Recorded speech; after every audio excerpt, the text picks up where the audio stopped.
El despacho principal de la hacienda El Despertar olía a madera vieja, a cuero curtido y al inconfundible aroma del agave tostado que se colaba por las ventanas abiertas de par en par. Afuera, el sol de la tarde caía a plomo sobre los campos de Puebla, cocinando la tierra roja. Pero adentro, el ambiente era glacial. Dalila Mondragón estaba de pie frente al inmenso escritorio de roble que alguna vez le perteneció a Andrés Arteaga. Sus dedos, adornados con anillos de oro que siempre parecían a punto de resbalar por el sudor frío de sus manos, pasaban las páginas de los libros de contabilidad con una furia silenciosa. Los números no cuadraban. Las cifras, escritas con tinta negra y roja, eran un testimonio mudo del desastre. Desde la muerte de Andrés, el imperio mezcalero se estaba desmoronando entre sus manos. Los trabajadores claves se estaban yendo. Los proveedores exigían pagos por adelantado. Y él, su supuesta hija, cada día era más difícil de controlar. Dalila cerró el libro de cuentas con un golpe seco que resonó en las paredes altas de la habitación. Respiró hondo, intentando calmar el latido desbocado que le martillaba las sienes. Necesitaba un trago. Caminó hacia el trinchador de caoba donde Andrés guardaba sus mejores botellas, sirviéndose una medida generosa de mezcal añejo. El líquido ámbar le quemó la garganta. Un fuego familiar que siempre le devolvió un poco de la compostura de hierro que había fabricado para sobrevivir en ese mundo de hombres ricos. No escuchó los pasos acercándose. No hubo un toque previo en la puerta de madera tallada. Simplement, el sonido de las bisagras cediendo anunció que ya no estaba sola. Félix Torres cruzó el umbral del despacho con la naturalidad y la arrogancia de quien camina por el pasillo de su propia casa. Llevaba un traje de lino claro, cortado a la perfección, que contrastaba con su piel bronceada y su mirada de ave de rapiña. Félix no era un hombre de campo como lo fue Andrés. Félix era un depredador corporativo, el fundador de Vitorres, el hombre que había construido un imperio rival pisoteando a quien hiciera falta, incluyendo a la propia familia Arteaga. Qué bonita te ves cuando estás desesperada, Dalila. Félix habló con una voz profunda, arrastrando las palabras con una lentitud calculada, mientras cerraba la puerta a sus espaldas. Siempre he dicho que el estrés te saca un brillo muy particular en los ojos. Dalila se quedó paralizada por un microsegundo, con el vaso de cristal a medio camino de sus labios. Recuperó la máscara de inmediato. Esbozó esa sonrisa suya, esa curva de labios roja y venenosa que tantas veces le había servido para desarmar a sus enemigos. Dejó el vaso sobre la bandeja de plata y se giró hacia él, apoyando la cadera contra el mueble de caoba, en una pose estudiadamente relajada. Félix Torres. ¡Qué desagradable sorpresa! Dalila cruzó los brazos bajo el pecho, sosteniéndole la mirada con desafío. Nadie te anunció en la entrada. Supongo que las buenas costumbres y la educación básica nunca fueron el fuerte en tu familia. ¿Qué se te perdió en mi hacienda? Tu hacienda. Félix soltó una carcajada corta, carente de cualquier rastro de humor.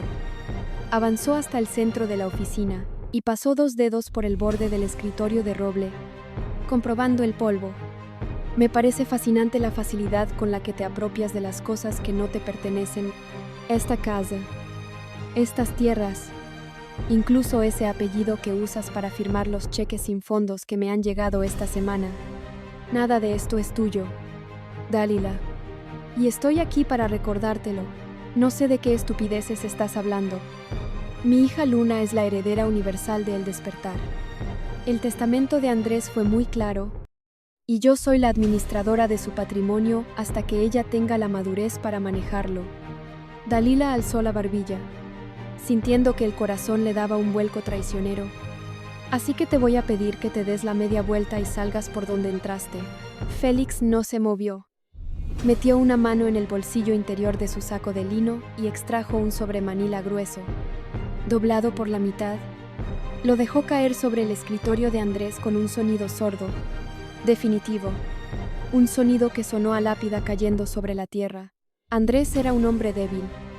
Dalila, tú mejor que nadie lo sabías, porque te encargaste de exprimirle hasta la última gota de voluntad. Félix se apoyó con ambas manos en el borde del escritorio, inclinándose hacia ella, invadiendo su espacio vital. Pero antes de que lo terminaras de volver loco y de que casualmente su corazón fallara, vino a buscarme. Me suplicó de rodillas que lo salvara de la ruina en la que tú lo habías metido. Le presté una cantidad de dinero que tú no podrías juntar ni vendiendo tu alma al diablo 3 veces. Dalila sintió que el suelo de barro de la oficina se abría bajo sus pies. El aire caliente de la tarde de pronto le pareció escaso. Miró el sobre Manila, adivinando perfectamente la tragedia legal que contenía en su interior. Ese préstamo se hizo con un contrato privado. Félix continuó, saboreando cada sílaba de la destrucción de la mujer que tenía enfrente, y la garantía de ese préstamo, con la firma de Andrés Arteaga cotejada ante notario. Es absolutamente todo lo que alcanzas a ver por esa ventana. La casona, la destilería, los campos de agave, las bodegas, todo. Y el plazo para liquidar la deuda venció el día que enterraste a tu marido. Es mentira. Dalila susurró la palabra, pero su voz carecía de fuerza. Se acercó al escritorio con pasos rígidos y tomó el sobre. Sus manos, que antes sostenían el mezcal con tanta firmeza, ahora temblaban incontrolablemente al sacar los documentos. Ahí estaba, la firma de Andrés, inconfundible, traicionera, entregando el legado de los Arteaga a su peor enemigo. Tengo un equipo de abogados que, en este preciso instante, está redactando la orden de embargo precautorio. Félix se irguió, arreglándose las solapas del saco, mirándola desde la altura de su poder absoluto. Te doy exactamente 7 días.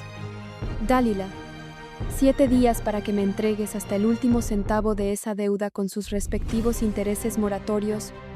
Si al amanecer del 8º día el dinero no está en mis cuentas, voy a venir yo mismo con la policía a sacarte a patadas de aquí, a ti y a tu berrinchuda hija.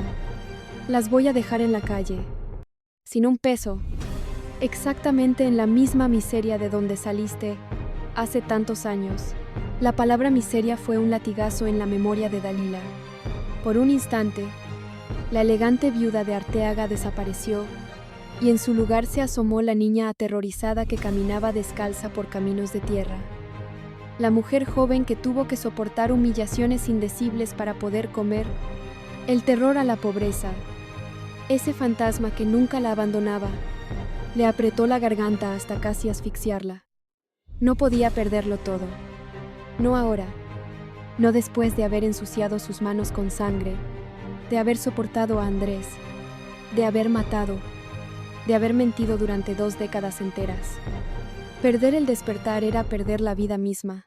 No puedes hacerme esto, Félix. Dalila bajó la cabeza, suplicando sin palabras, su voz quebrándose en una mezcla de rabia y desesperación genuina. No tenemos esa cantidad líquida. La hacienda está pasando por un bache. Las ventas han bajado. Los peones nos están abandonando. Me es imposible juntar ese dinero en una semana. Si ejecutas ese embargo, nos vas a destruir. Lo sé. Félix sonrió. Una sonrisa fría y calculadora que no llegó a sus ojos. Y francamente, ver cómo te hundes en la miseria me produciría un placer enorme. Pero soy un hombre de negocios antes que un sádico. Y resulta que ejecutar una hipoteca lleva tiempo, escándalo en los periódicos y un desgaste que prefiero evitar. Así que vengo a ofrecerte una salida. Una sola. Dalila levantó la vista lentamente. Sus ojos, húmedos por el pánico, se clavaron en el rostro implacable de Félix. Un pequeño destello de esperanza, sucio y peligroso, se encendió en su mente. Conocía a los hombres de su clase. Si ofrecían una salida, el precio siempre era el alma de alguien más.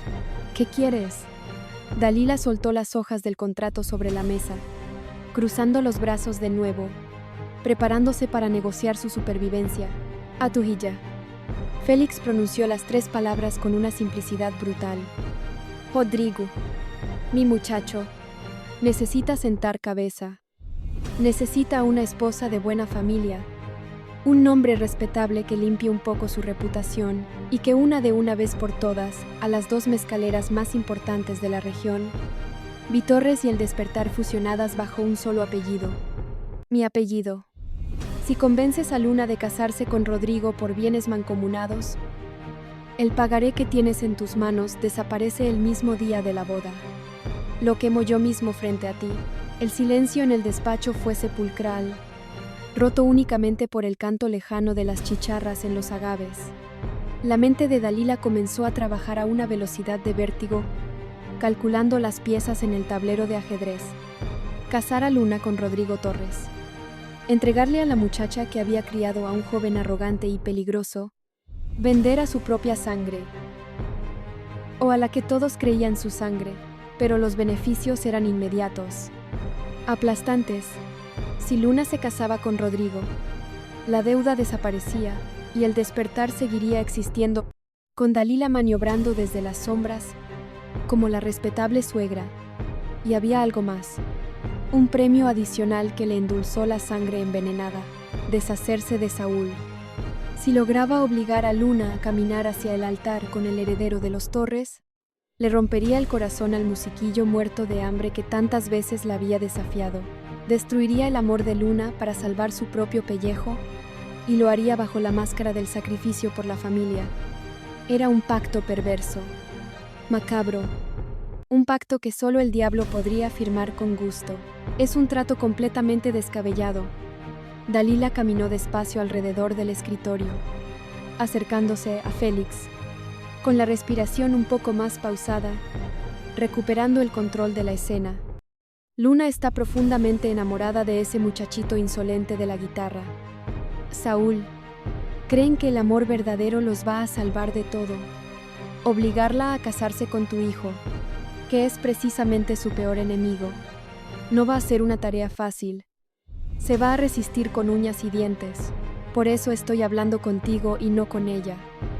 Félix se encogió de hombros, indiferente al drama emocional. Tú eres la reina de la manipulación, Dalila. Eres capaz de convencer a un ciego de que está viendo la luz del sol. Usa el chantaje. Usa la culpa. Usa la enfermedad falsa que te inventaste. Úsame a mí como el monstruo que les va a quitar la casa. Me tiene sin cuidado el método que utilices. Rompe a ese muchacho.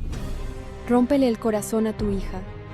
Haz lo que tengas que hacer, pero yo quiero el anuncio de compromiso en la prensa la próxima semana. Dalila se detuvo a un palmo de distancia de Félix. La luz del sol de la tarde le iluminaba la mitad del rostro, destacando la dureza de sus pómulos y la oscuridad de sus ojos. Ya no había rastro de la mujer aterrorizada por la pobreza.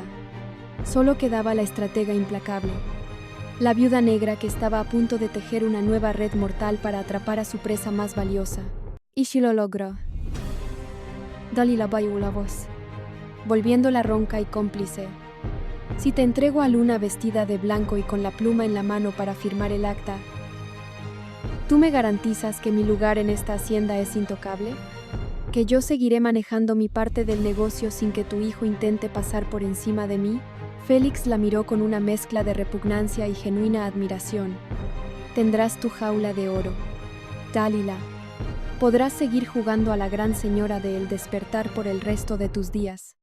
Tienes mi palabra de caballero. Dalila extendió su mano derecha. Con las uñas perfectamente pintadas de rojo sangre, Félix la tomó con firmeza. Un apretón de manos frío, sin escrúpulos, sellando el destino de dos jóvenes que aún no sabían que sus vidas acababan de ser vendidas al mejor postor. Trato hecho. Félix, empieza a planear la boda de tu hijo. Dalila soltó la mano del empresario y se giró hacia la ventana, contemplando los interminables surcos de agave verde a su lado. Yo me encargo de que mi hija entienda que el amor es un lujo que los pobres se pueden dar, pero que a nosotras nos cuesta demasiado caro.